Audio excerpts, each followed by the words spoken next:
بسم الله الرحمن الرحيم الحمد لله رب العالمين والصلاة والسلام على رسوله الكريم وعلى آله وأصحابه أجمعين أما بعد. Assalamu alaikum wa rahmatullahi wa barakatuh. Viewers and listeners, welcome back to another ilmfeed podcast with your host Shabir Hassan. Alhamdulillah, I hope you're all having an amazing day so far, and we hope you're enjoying, inshallah, the podcast and the discussions that we've been having with different guests from around the world.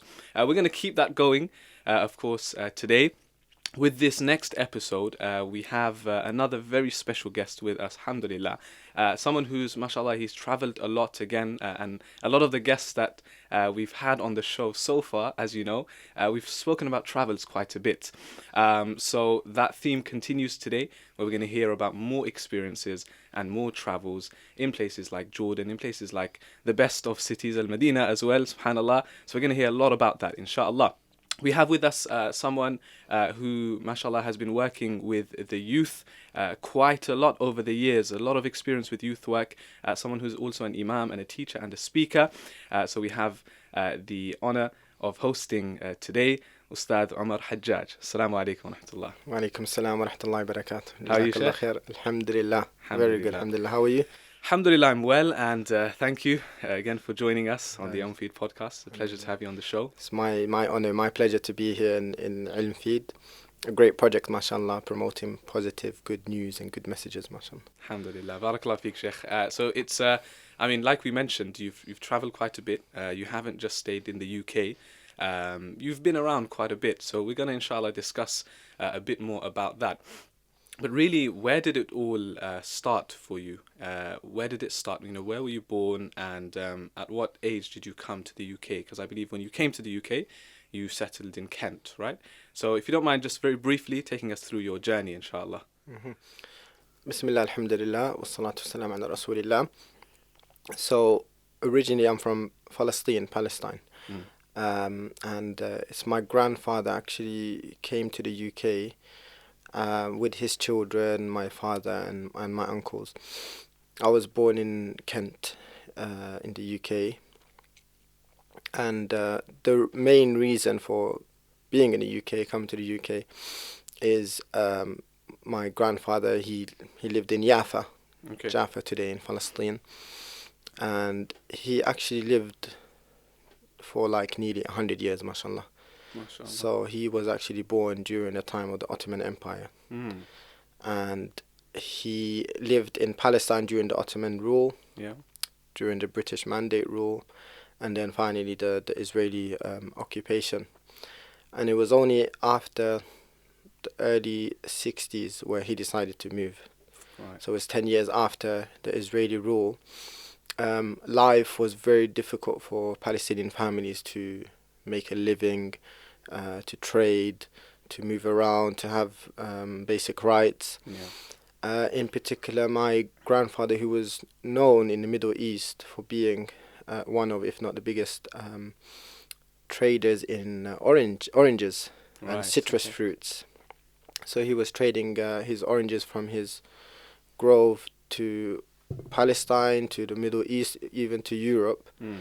But it was only after things were getting more difficult and there was more tax being implemented, and then in the end he lost his property, his land, and then he went to Europe, and my father and uncles studied there. They were teenagers at that time. They studied here in the UK, and that's how we came as a family to London or to the UK. Wow, subhanallah. I mean, just going back slightly, because I remember you posted something on social media as well, and even ilmfeed, shared this post.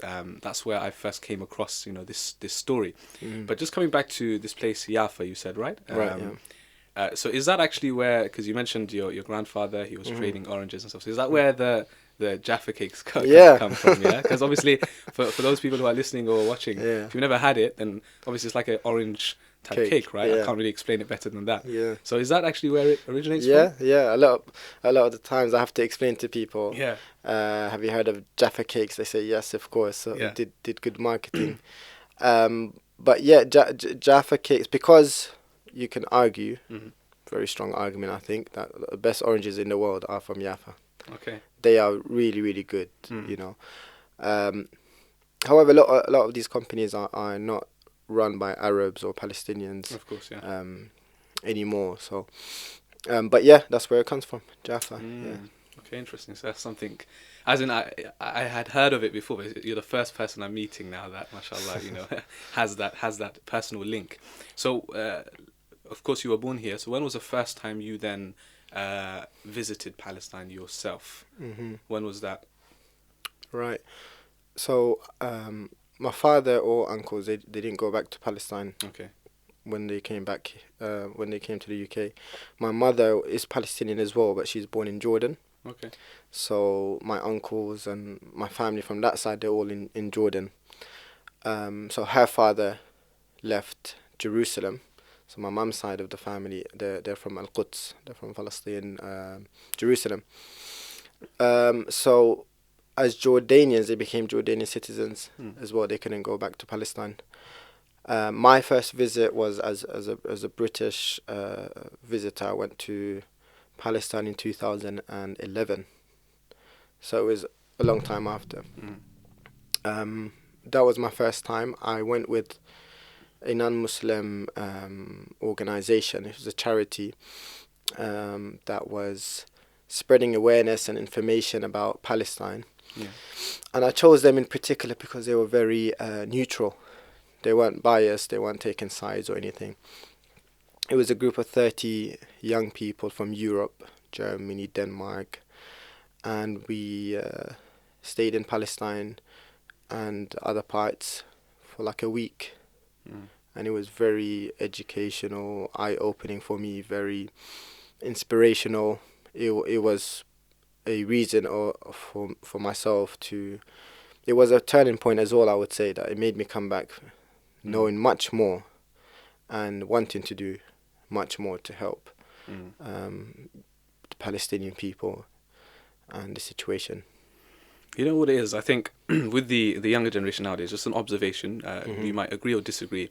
It's like they're not too, there's not that connection with their roots anymore. Yes. I feel like, so they don't have any interest in going, whether you're from Palestine, whether you're from Asia, regardless of which part of the world you're from.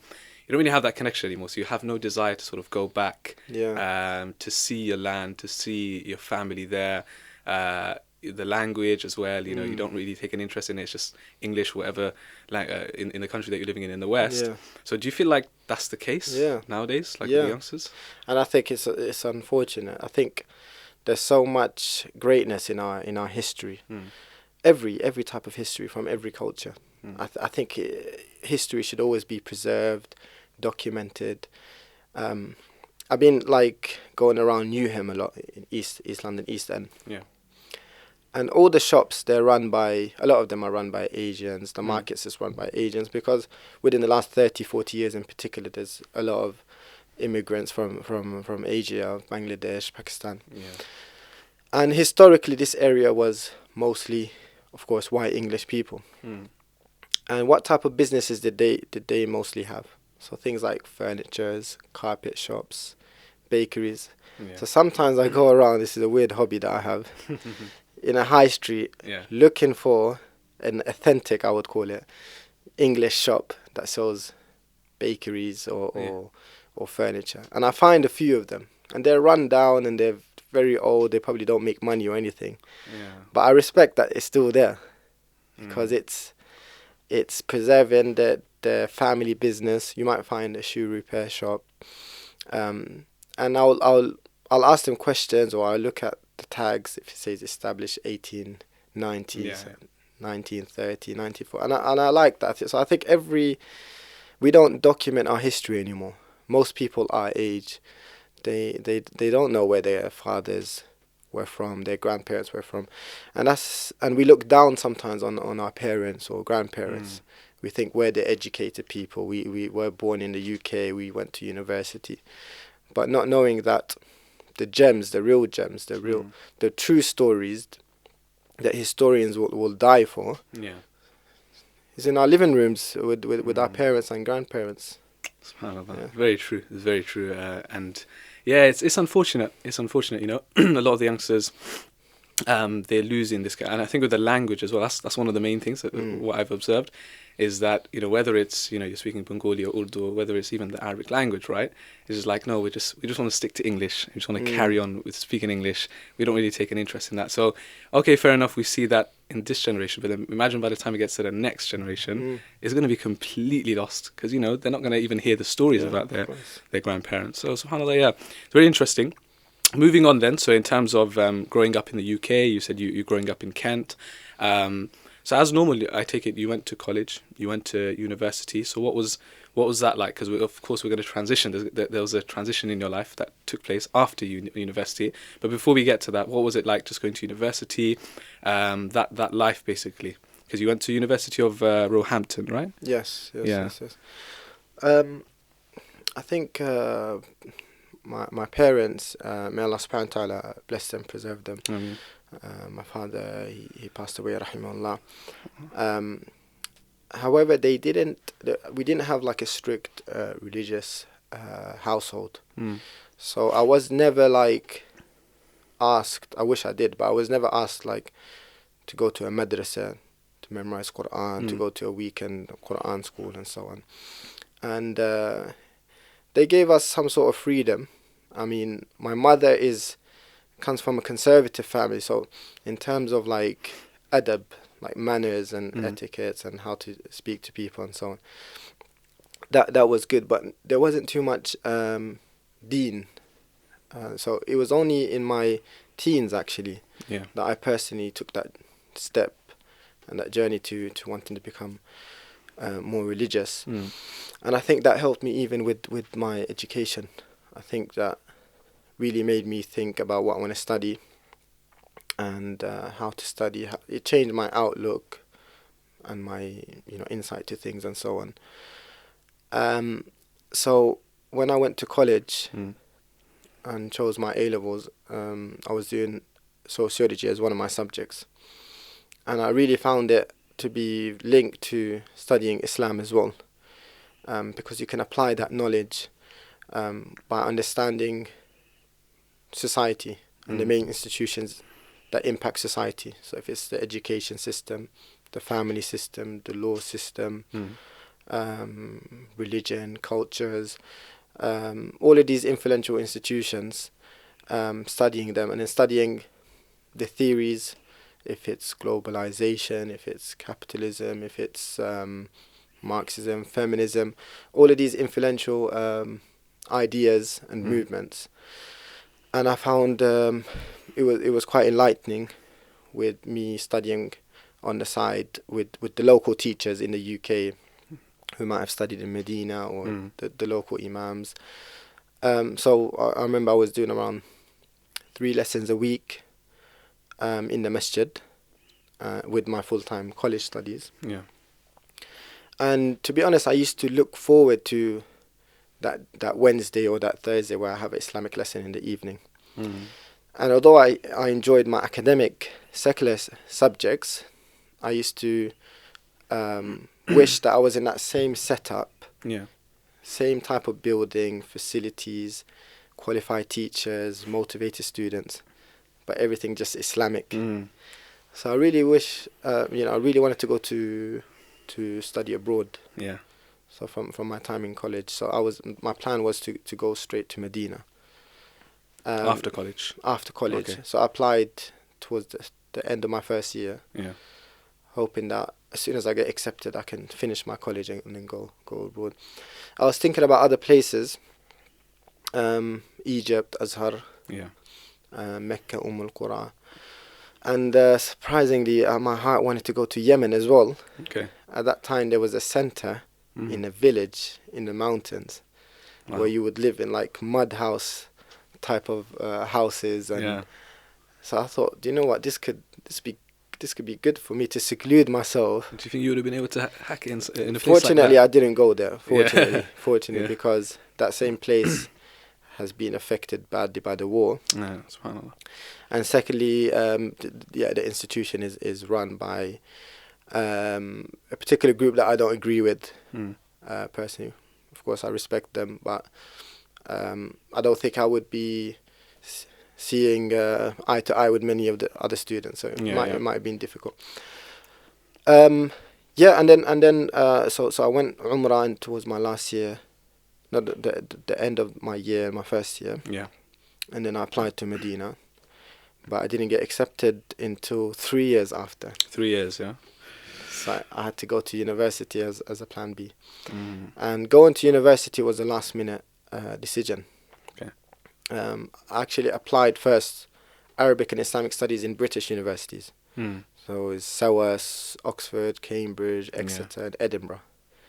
And I was trying my best to get A's so I can go to these unis. And I thought, that's it, I'm going to aim for that. But then I changed my mind. I said, you know what, I'm not going to study Arabic and Islamic Studies here. Yeah. Because it's going to be a different perspective. Even though I was happy with that, I was advised not to. I was advised to study Islam through Islamic scholars, not non-Islamic or non-Muslim scholars. And then maybe do your master's in one of these universities. Mm.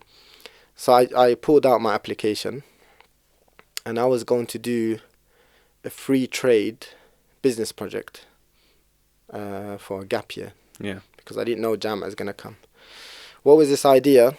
It's still copyrighted, so I hope no one steals it.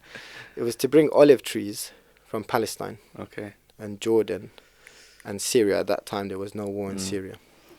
And to bring them to the UK and sell them to normal people and call them peace trees, or holy trees, because wattini was zaytun in the Quran. And the idea was that if you buy this tree, it's going to help the local farmers in these countries. And when you help people trade, you're going to empower them. They're going to be maybe 10 times richer than giving them charity or donations.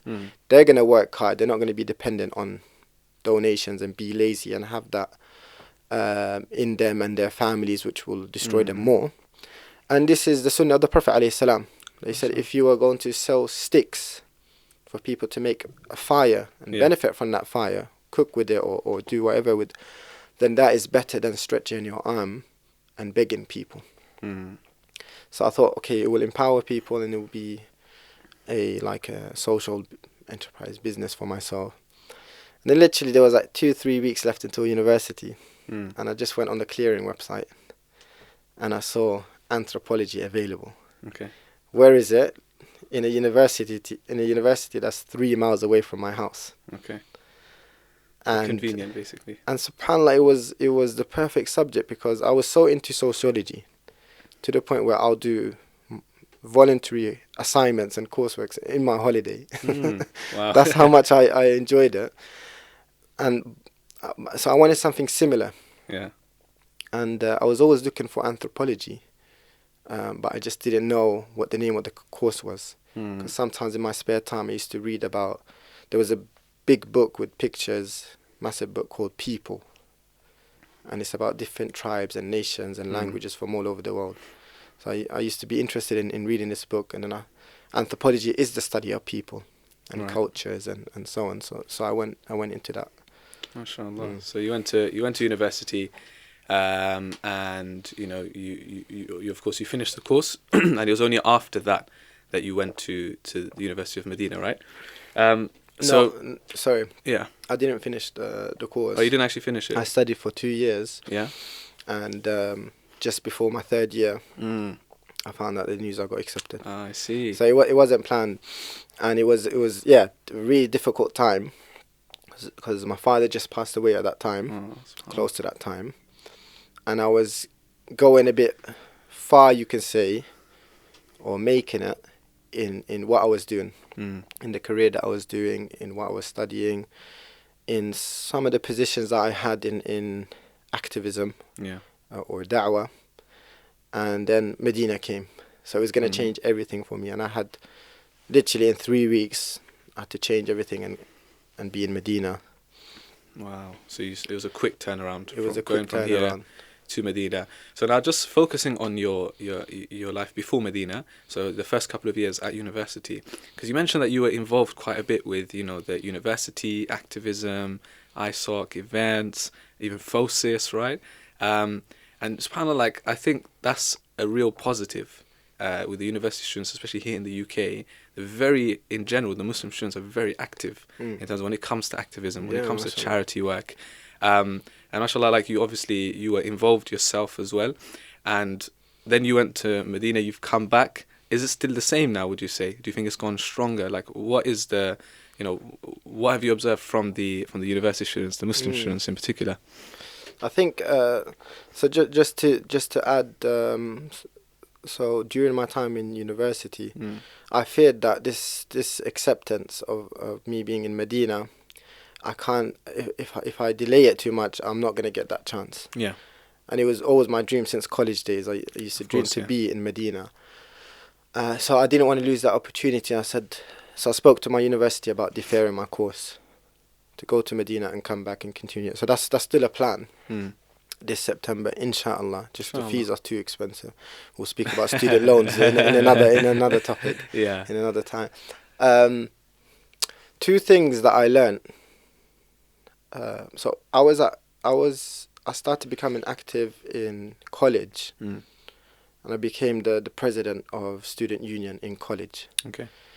For a few reasons, and this is because colleges, in particular, they don't have as much freedom as universities. Universities got the Islamic societies, but not knowing there's a lot of rights for students in colleges.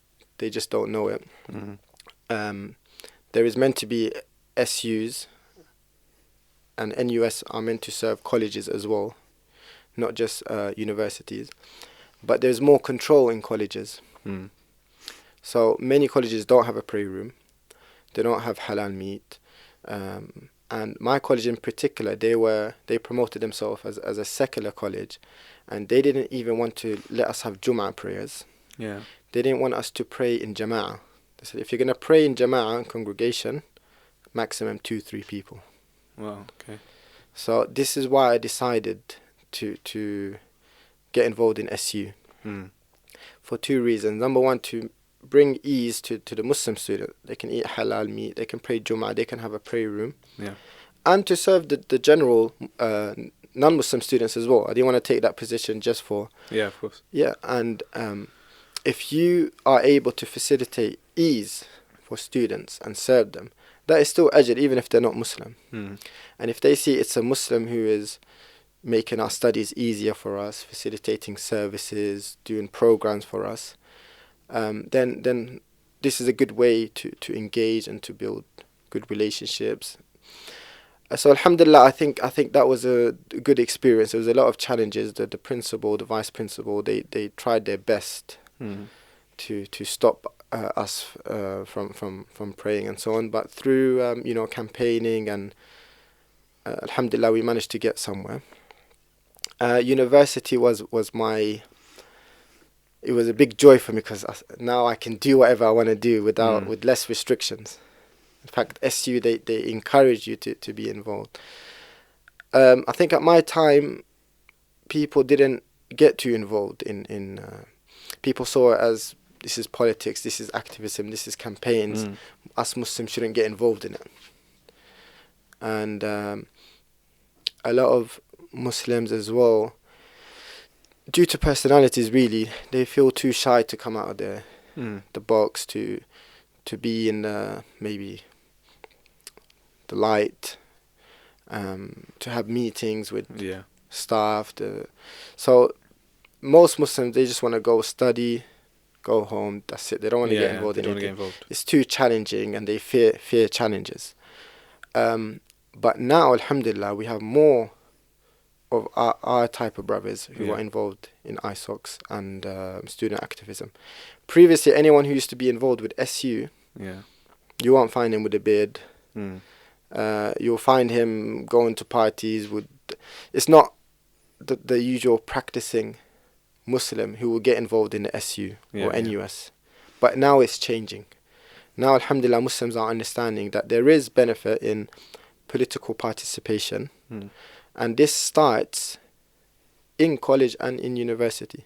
And, a lot of young people, they're 18, they get excited, they want to live in this ideal Islamic, society where everything's perfect, where the whole ummah, they're all united, and you know, everyone's following the Quran and so on. But let's give you a small test. Run your ISOC, make that successful. Serve the Muslims in your university. Serve the few hundred Muslims. If that goes well, then inshallah you can think about other things. So I think it's a good test or training for Muslims to develop their skills, to do something good, to leave a legacy, to serve students. And there's a benefit as well with non-Muslims as well. It's not just about us. We need to clarify to many people who innocently don't know who Muslims are, unfortunately, because they've been getting bad media for 20 years. They've been miseducated. Who's going to change that? Us. And it's not going to happen unless we get involved and we're with them and we engage and we discuss and have conversations with them all the time. Yeah, I mean, the good thing is, I mean, it's not just the UK anymore, because I'm even hearing, even in places like the US and like even Germany and other parts of Europe, like alhamdulillah, the students are getting involved, they're getting together, doing, you know, they're becoming more active, more charity work, etc. I think the point you mentioned is very important, because like if you wait until university and everything's finished, then of course like you've missed out on a lot of time. And within that time you could have developed a lot of skills, you know, leadership skills, communication skills. And I think you're right, you have to start with your like community, right? Before wanting to like make a bigger impact. You have to start with your community. So alhamdulillah, I mean, it's really great the fact that you were involved with those things. But then like we said, all of a sudden, after about 2 years, things take a turn. And within a few weeks, you are in the ideal place, right? You've gone from London, or you've gone from Roehampton Uni to all of a sudden now Medina Uni. So it's like, alhamdulillah, it's a dream come true for yourself. Yeah. What was that transition like? Like, was it a different world completely? Did you find yourself like, you know, you were comfortable, so to speak, here, you were doing your own thing, and now you're completely in a new place? Oh, of course, it's home, but end of the day, it's still new. So what was that experience, that transition like? Subhanallah, I can't describe the experience, how I felt. I remember getting the news that I got accepted. I couldn't believe it, and it was around 10:30 p.m. and at that time I was working for an Islamic magazine called Al-Jum'ah magazine. And I was so passionate about that work because it's educating Muslims. It's got great articles and stuff. I used to work overtime, and I made it part of my life. So I was working late again in the office, and then someone texted me saying, "Are you Omar Marwan Hajaj?" That's my father's name. And when he asked me that, I said, "Subhanallah, is there something wrong?" Because no one knows my father's name. People just know me as Omar Hajaj, maybe, but not. So I said, yes, why? And then he said, check the Medina website. And in Medina, when you apply, you have to give your father's name. You have to give 3 names. So I checked the website. There was 30 names there, and in the middle, I saw my name there. I said, Subhanallah. I couldn't believe it, and I felt, we shouldn't say this, but I felt like I don't deserve this. You know, Allah is being kind and generous to me. He's giving me this gift, though I know I don't deserve this. I know I'm not worth this privilege, this blessing. So I went home straight away, and I was just thinking about Medina. Of course, there was a lot of things happening at that time with family, studies, da'wah, etc., work. But my heart wanted to go. I said, no matter how difficult it's going to be to go, I'm going. So there's a lot of questions people will say, you know, what about your studies? You know, don't study, you know, you're not going to get a job if you go to Medina. Stay here, finish your degree, get a job. But I just didn't want to lose it. And then I prayed istikhara. Before that, I spoke to my mother straight away. She said, no, you're not going. I don't want you to go. You can't go for 5 years abroad on your own. You're not going. And then, you know, I remember sitting with her, and I was just speaking to her calmly and saying, this is what I want to do. This is my dream. This is what I wanted to do for a long time. And, you know, I'm going to Prophet's Mosque. I'm going to live in Medina. There's nothing better than that. And subhanAllah, alhamdulillah, she was convinced. Usually, like, my mother was the type that she would never let us sleep out. Yeah. She would never let me sleep over my friend's house. And so no matter how much I beg her. But subhanAllah, she felt comfortable when I said Medina and the Prophet's Mosque and so on. And then I spoke to Imam Wasim Kempson as well, who studied in Madinah University. And I said, just to be like comfortable, I said, what about my studies? He said, go, get everything, go. You don't know that if you delay it for a year, things can change. You're going to lose your visa. You're not going to. So I spoke to my university, and to my surprise, they were like, okay, that sounds great. That's a great opportunity. Yeah, they said go. And then when you come back, we stayed in touch in email. By email, you can defer your studies, or you can do your degree somewhere else. You can transfer to a different university. So I said, okay. And my plan was to continue studying anthropology. Yeah. So which didn't happen, to be honest. While I was in Medina. But sorry, just to add, I think I did study anthropology practically there, because Medina, anthropology is about diversity of different people. And subhanAllah, Medina, that university was a mini village of students from 120 countries. Some who came from the jungle, literally. Some who came from Brazil. Some who came from Papua New Guinea. Some who came from countries that you've never heard of, I've never heard of. So it was amazing to mix with them and learn so many new things. I think that was the real anthropology that I learned. Sounds like it. So you know, like, I've been to Medina, right? Alhamdulillah, I've been blessed to go for 5 times for Umrah. And of course, like, afterwards you go to Medina, and those few days that you spend in Medina, it's home, the peace, serenity, everything, right? So, like, I can just imagine myself, if I went to Medina and if I knew I was living there for the next 4, 5, however many years, I'd become so comfortable, I'd just be in like a bubble kind of thing, right? And then all of the things that I did in the UK and, in my home, I'd start to forget, like, there's a community there, and of course we need to serve that community as well. There's a need there. So it's easy to just sort of drift off. But is that what happened with you? Or because you still continued working with the youth somehow, right? Yes. So let's talk about that and the importance of, not, for example, just going away and forsaking your people, so to speak. Yeah. So what was it that you got up to whilst you were there? That's a good question, actually. I remember the first couple of days just being alone, not knowing anyone, trying to get to one office in like a building that's like 20 minutes walk away, and it's so hot. Yeah, there was that struggle, but I enjoyed that struggle. I enjoyed, like, no one knows me here. Yeah. I can just focus on connecting with Allah. So I remember during the day I'm running around different places getting paperwork done and stuff, meeting new people, like seeing new faces, just observing. And then that same night I remember walking in the Jama. It's after Maghrib, it's peaceful, it's quiet.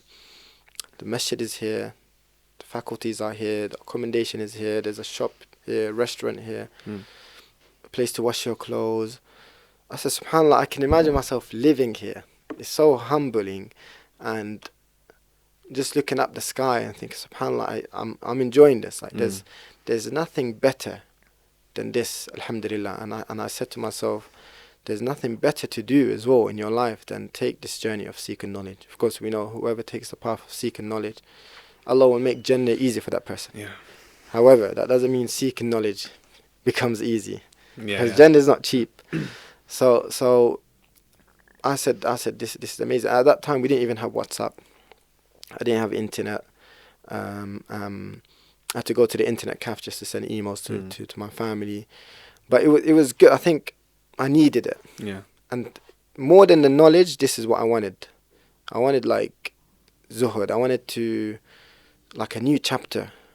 Your own space, just be away a bit. Yeah, I want to, like, try to get my iman to a higher level and so on. That was my main aim, and I didn't mind just being alone. However, after a few months, the ISOC and FOSIS and the campaigns and stuff, I tried to bring it to Medina University. Okay.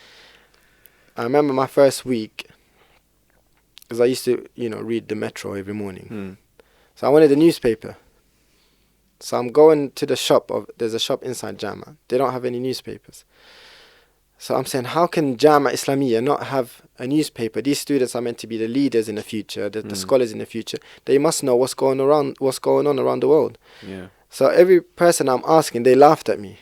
They said, why do you want a newspaper? No one reads newspaper. And literally none of the students. So there was this bubble. And then you meet a student, oh, Sheikh Khudair is coming, Sheikh Khudair, he's got so much ilm, there's this dawrah, and people are just running there and then running there. And literally, what's happening in Syria, what's happening in Palestine, no clue.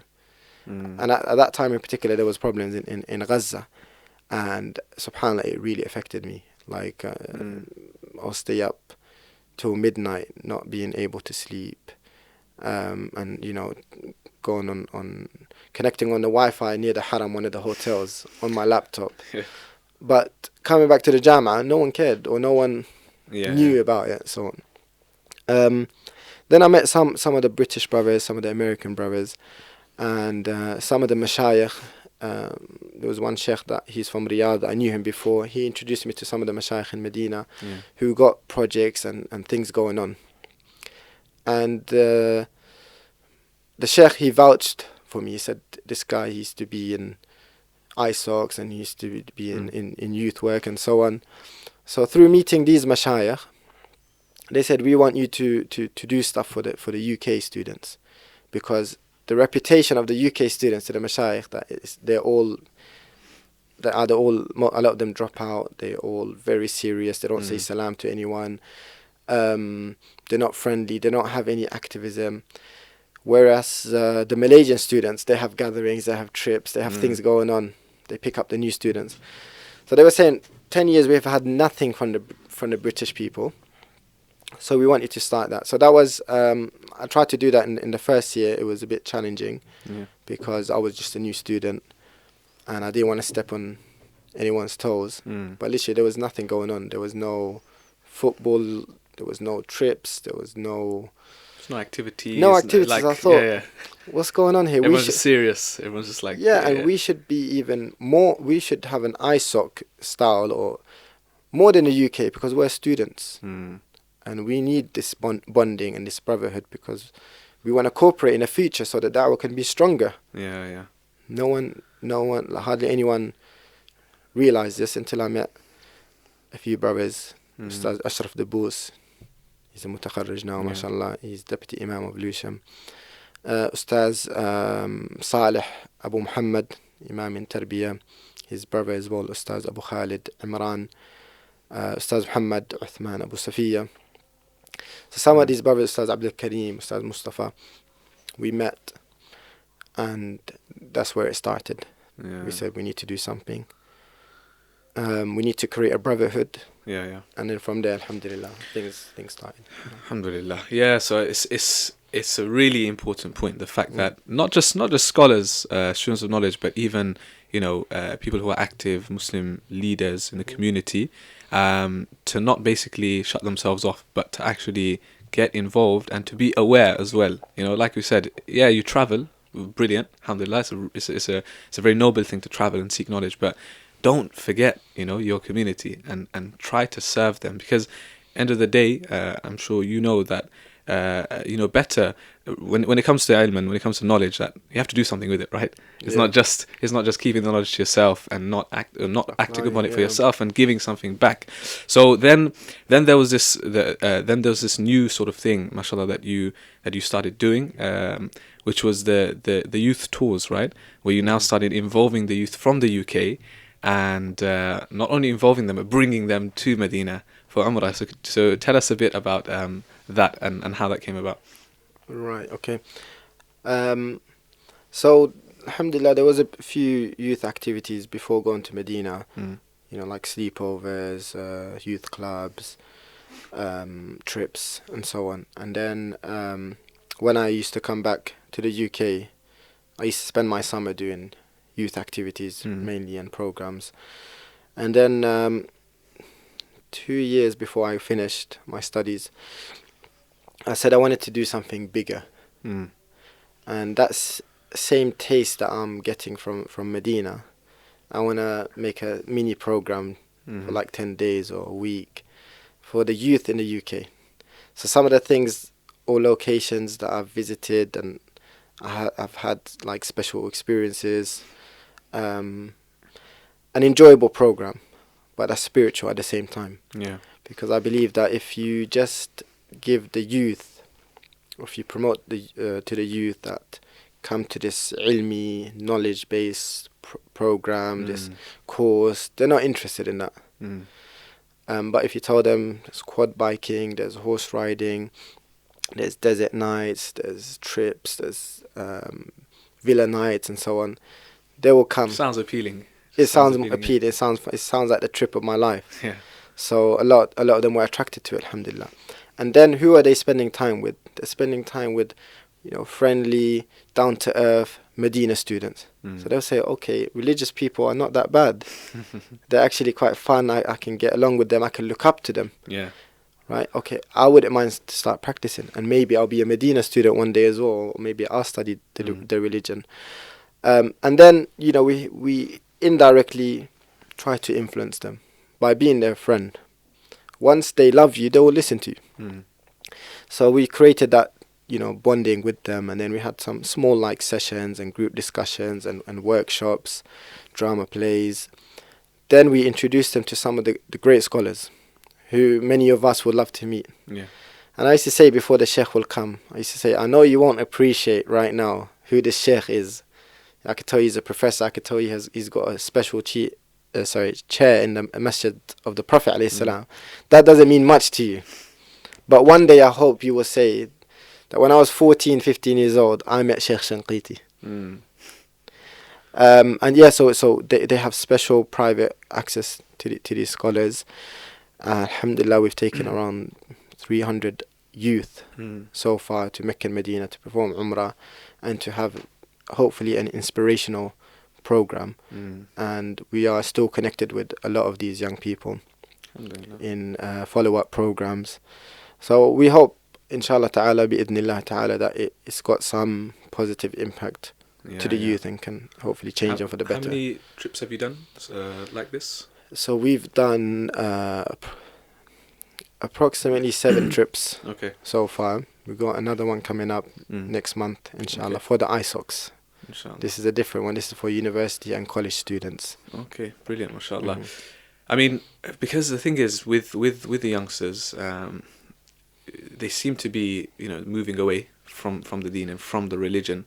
And of course, there needs to be a way to pull them back in, right? Whether they're getting involved in, be it gang violence or drug abuse in extreme cases, or just, just not interested. Some of them, they might not be up to no good, but they're just not interested in the deen either. Yeah. They're just going to college, uni, getting a job and just going on with their lives. So do you feel like that, we could say, the way you're doing things and that mindset to have, instead of trying to really throw the deen in their face kind of thing, like in your face, like, come to the masjid or, read some Quran and become better. Rather than doing that, which of course, ultimately is the aim, we do need to also, enjoy a bit and allow them to have a bit of fun. And they're young at the end of the day, and that's what they're seeing around them, right? So do you feel like that's also, that's we could say that's the route we need to go down? Yeah, 100%, because Islam is about understanding your society, your community, your people. And you need to understand youth. You need to understand young people, and the obligation is not to teach them these books and for them to become students of knowledge and scholars. Our obligation is to make them love Islam, to make them love Allah subhanahu wa ta'ala, to make them pray. For me, that's enough for now. When they're ready and they want to, take further steps, yes, we will support them. We will facilitate for them to study and to take programs, which many of them end up doing, alhamdulillah.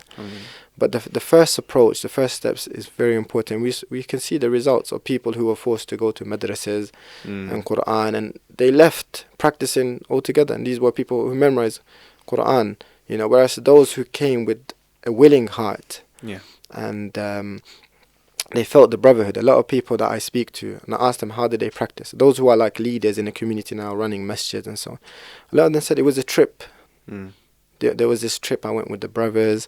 It was this night out once, went with the brothers. We had so much fun, and then we spoke about the deen, and then I repented. I started becoming a practicing Muslim. It wasn't forced. It wasn't through these approaches. So I think it's very important we understand the mentality of youngsters. We're gentle with them. We're easygoing, and sometimes we need to do a lot of taghaful.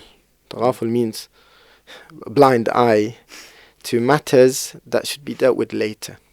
Yeah, there's bigger problems to focus on. Okay, I can keep a blind eye on a few things and sort it out later because I got something more important to deal with, because we can't solve every problem, and we shouldn't expect an idealistic solution. We should accept the reality and do khaf al-dararain, keep minimizing the evil. If someone, he might not be studying the deen, but at least he's away from haram, alhamdulillah. That's a good step. There's different levels of people, and the Prophet ﷺ was the perfect model for us. He spent a lot of his time with the youth, and he knew how to deal with them, and different types of shabab, and he was very easygoing with the shabab. لَيْسَ مِنَّا مَنْ لَمْ يَرْحَمْ صَغِيرَنَا. He is not from us, the one who doesn't show rahmah, mercy, compassion, care, gentleness to the youth. This is the kalam of the Prophet ﷺ.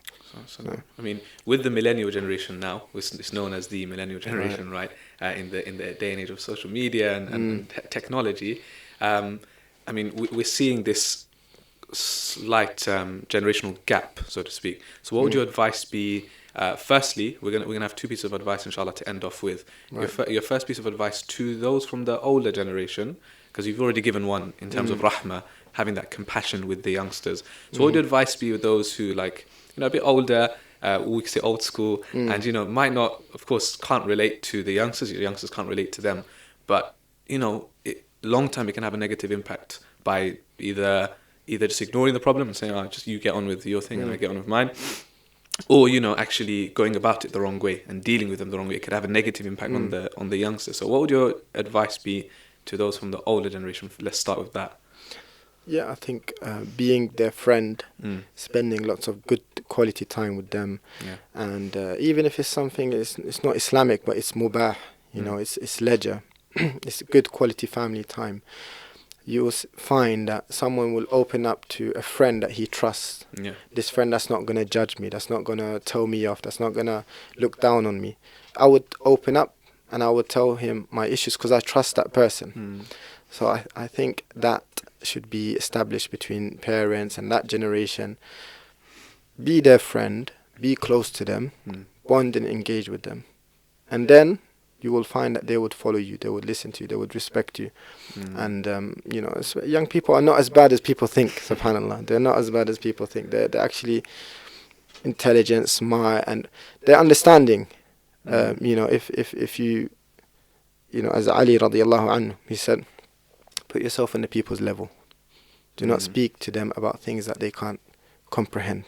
So similarly, just be on the level of the shabab, and you'll be one of them, inshallah. There's a lot of potential, right, in the youngsters nowadays. Absolutely. And the final piece of advice would be for the youngsters themselves. What and many of them are listening or watching. Inshallah. So what would your advice, inshallah, be to the younger generation? Allahumma salli ala Muhammad. Allahumma salli ala Muhammad. This is a difficult one, actually. So I don't usually give them advice. Yeah? I just, just try to spend time with them. Unless they ask me, but so it could be a youngster who's not necessarily on a high level of religiosity, but it could be someone who's trying to find their way, maybe hasn't realized their own potential yet. So what would your advice be in terms of the way they're going about things, or the way they're dealing with the older generation as well? I would say Allah subhanahu wa ta'ala is there for you. Regardless how young you are, Allah is the one who understands your situation more than your parents, more than your family. And call to Him subhanahu wa ta'ala. Try to become closer to Him. and you will find that he will give you that comfort and guidance in your life, inshallah ta'ala. And know that Islam is happiness. It's not a strict, difficult part. You'll be more happy if you follow Islam, even in this age. And you'll be, inshallah ta'ala, one of those who will be under the shade of Allah subhanahu wa ta'ala on the day of judgment, when there will be no shade except the shade of Allah. Is a shab nasha'a. He lived his life, his youth, fi ta'atillah, in obedience to Allah subhanahu wa ta'ala. And take advantage of your youth before you become old. You got the energy, you got the time, you got the sharpness, the smartness. Use this now. Use your curiosity that you have to learn more about the religion. If you start from now, you can be like Imam Nawawi. Imam Nawawi started in his youth. He was young when he studied. By the age of 40, he passed away. Look at the legacies that he left behind. Imam Bukhari, 25 years old as well. And he's Imam Bukhari that narrated the hadith that, or recorded and compiled the hadith that we have. So start now, definitely. Start now, inshallah. You are better than me, because if you start from this young age, you'll be better than most of us. You can achieve much more if you start now. Alhamdulillah, I think that's a really good a note to end on in terms of the advice for the older generation and the advice for the youngsters. Alhamdulillah, we've covered quite a bit from the very beginning. So Jazakallah khairan, Shaykh. Thank you so much for joining us and for sharing your wisdoms with us. And of course, barakallahu feekum to all of our listeners and all of our viewers. We thank Ustadh Omar Hajaj for joining us. We hope you enjoyed it, inshallah. And to take those, to take all of the wisdoms and all of the piece of advice on board, inshallah. And to, of course, check out all of the work that Ustadh is doing, especially with the youth tours, inshallah. You never know, you might be with him, inshallah, on a trip to the Holy Lands in the near future, inshallah. So we end here. Thank you so much once again.